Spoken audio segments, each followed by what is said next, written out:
Rev up your engines!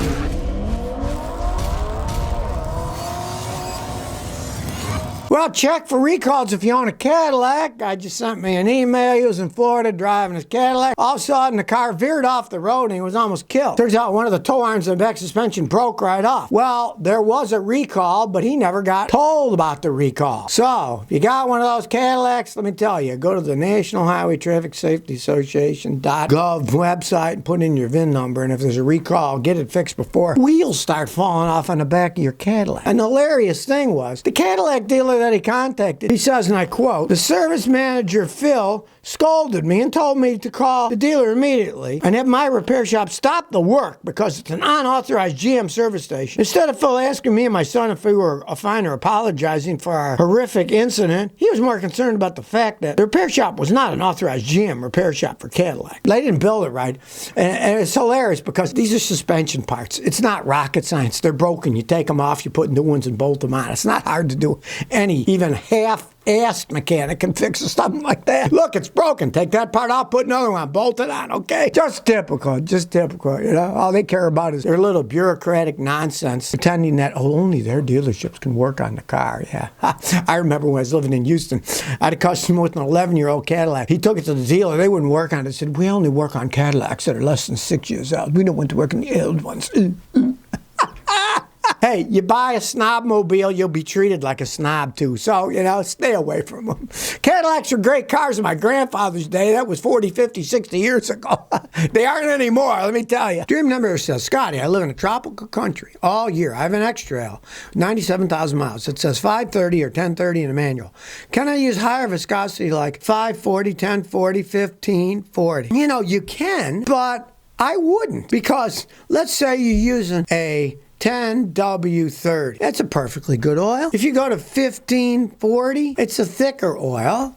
You'll get worse gas mileage, and the differential in wear is practically nothing. But they were designed to run on the 1030. When I was a kid, okay, I grew up in Niagara Falls, and in the 60s, we would use one weight oil in the winter and a different weight oil in the summer because the oils weren't that well made. Today, the oils are so well made, they're year-round. You don't have to change the oil that you use, no matter where you live. And understand one thing. The operating temperature inside your engine, it doesn't really matter where the heck you are. Because once the engine comes up to operating temperature, the temperature inside the engine where the oil is doesn't really change whether you're in Alaska or whether you're in Mexico City. It doesn't really matter because the engine operates at a certain temperature and it stays that way. The radiator cools it down. It really doesn't make that much of a difference in the temperature once it gets up to operating temperature in any water-cooled engine. Now, if you got an air-cooled engine, yeah, that's completely different. You got a motorcycle, say it's all air-cooled, you got to use the right oil, that, or they'll overheat when they're idling. But you got a water-cooled engine, it doesn't really matter. MJD World says, "Scotty, I got an 07 Hyundai Elantra. The engine runs good, but the rear wheel makes a noise." Okay, probably a wheel bearing. When they make a noise, when the wheel bearings go, they go roar, roar, roar, and the faster you go, the faster it spins and the louder the roar. If that's the case, pretty simple. Replace the rear wheel bearing. Not that big of a deal. On most cars, you can just buy the hub assembly, just bolt on and bolt off. No pressing. You just buy the whole hub assembly, put it on, away the noise goes. But also, of course, check your tires. If they're worn oddly, they'll make a noise. It could just be the tire. So you want to look at the tire first, jack it up in there and spin it. The tire's totally round, not worn on edges. It's the wheel bearing. Just replace the wheel bearing. It's not that hard to do. Things commonly wear out. Amansu says, "Can you review a Rolls Royce one day? I'm curious to see your reaction." Hardly anybody buys those things anymore. A billion years ago, they were the big car, the Rolls Royce. The rich people had them, and the Rolls Royce mechanics had to be certified, and they had a key to get into the motor and work on them, and blah, blah, blah, right? Well, that was a long time ago. Even in the 60s, there were piles of junk. I remember a guy won one in the 60s in some kind of contest, took it to a car wash, the whole exhaust system fell off the car in the car wash. And quite some time ago, BMW bought them. They're mainly BMWs now. And even before BMW bought Rolls-Royce, they were using BMW-made V12 engines in the things.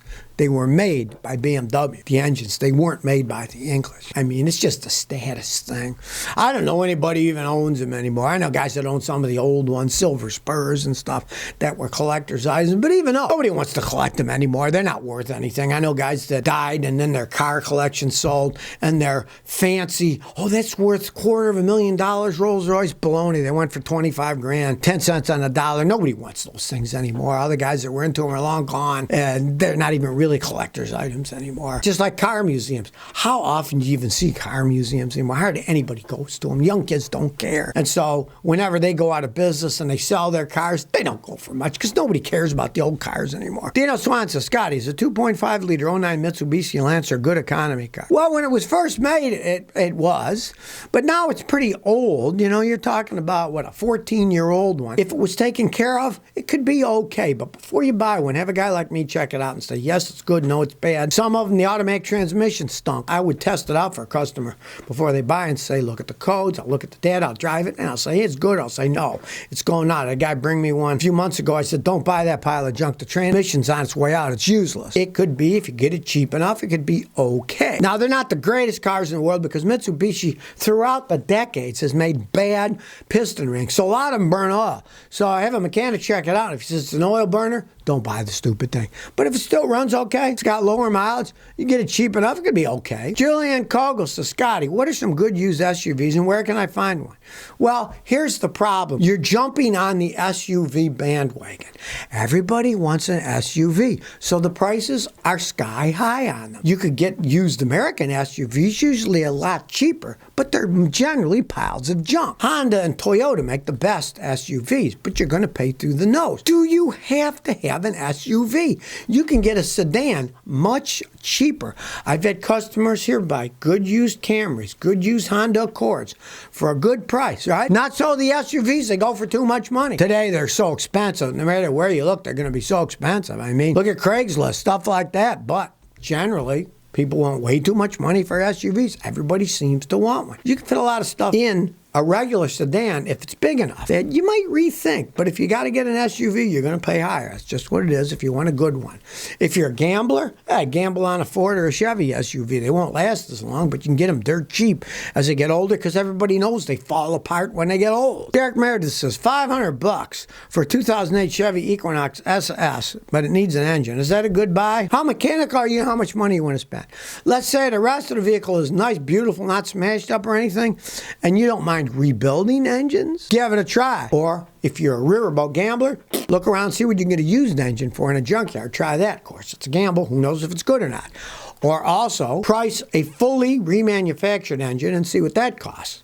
And then decide what do you want to do. I would not just go out and buy the vehicle. I would look at everything I said and see how much money each one, see how much do you want to gamble. If you think you could gamble on a used engine you can get for $800, give it a try, you know. But realize used engines are always a gamble. Clay Aldridge says, Scotty, I got a 78 Ford Bronco, 351 Cleveland V8. It's locked up. So I take the engine off the transmission without removing the transmission from the transmission mounts. There's only two ways you can do that. One is take the transmission mounts off, pull the transmission off the engine, then take the engine out. Or if you've got a good strong engine puller, pull the engine and transmission out as a unit. That's the easier way to do it. Then unbolt it on the ground, fix it, bolt it, and then slide it back in. That's actually the easiest way.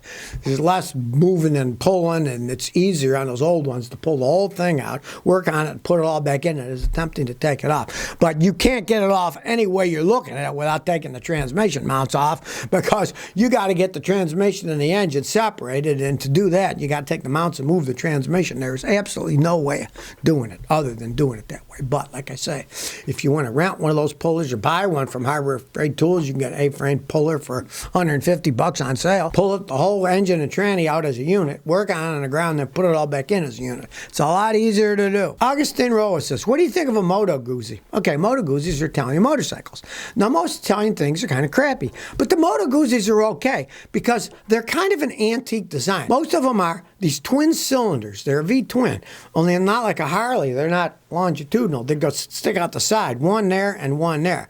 Kind of like a BMW old-fashioned motorcycle, only the BMWs were boxers, so they were like this. And the Moto Guzzi's are like this. They're a V, one on each side. And they can last a really long time. Now, for their weight and size, they're dogs. They're not all that fast because it's an old design, 2 cylinders. They can last a long time. Guys that are motorcycle aficionados like them. They make a nice sound if you put light pipes on them. And they're fun to drive. And strangely enough, for Italian motorcycles, they're extremely reliable most of the time. They're not really racing bikes or anything. And it's a very limited niche of people that are going to buy a Moto Guzzi motorcycle. So if you never want to miss another one of my new car repair videos, remember to ring that bell.